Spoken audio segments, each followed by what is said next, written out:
দল মত নির্বিশেষে গণভোটে হ্যাঁ দিবেন। আমরা সবাই গণভোটে কি দিব?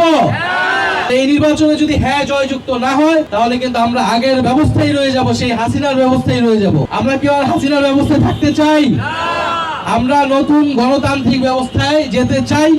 আমরা নতুন বন্দোবস্ত প্রতিষ্ঠা করতে চাই। প্রশাসন নিরপেক্ষ হতে হবে, পুলিশ বিচার ব্যবস্থা নিরপেক্ষ হতে হবে।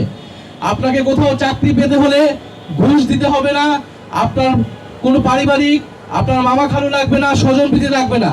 কিন্তু আমরা এই কয়েকদিন আগেও কিন্তু শুনেছি এই সরকারের সময়ও এই প্রাথমিক পরীক্ষার একটা পরীক্ষার প্রশ্ন ফাঁস হয়েছে।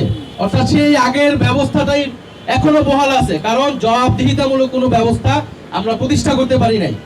ফলে এই নির্বাচনে যদি হ্যাঁ জয়যুক্ত না হয় তাহলে কিন্তু আমরা আগের ব্যবস্থায় রয়ে যাব, সেই হাসিনার ব্যবস্থায় রয়ে যাব। আমরা কি আর হাসিনার ব্যবস্থায় থাকতে চাই?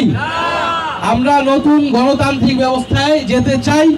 আমরা নতুন বন্দোবস্ত প্রতিষ্ঠা করতে চাই এবং আমরা বিশ্বাস করি 11 দলীয় জোট নির্বাচনে বিজয়ী হয়ে এই নতুন ব্যবস্থা প্রতিষ্ঠা করবে। সংস্কারে শুধু জুলাই সনদ নয়, শুধু জুলাই সনদ আদেশ নয়, বরং এছাড়াও যে নানান সংস্কার কমিশনের প্রস্তাবনা ছিল সেগুলো নিয়ে আমরা কাজ করব, সেগুলো বাস্তবায়ন করব। এবং জনগণের প্রতি আমাদের আবারও আহ্বান, অনুরোধ, আপনারা এবার বিচার বিবেচনা করে আপনারা ভোট দিবেন এবং দল মত নির্বিশেষে গণভোটে হ্যাঁ দিবেন। আমরা সবাই গণভোটে কি দিব?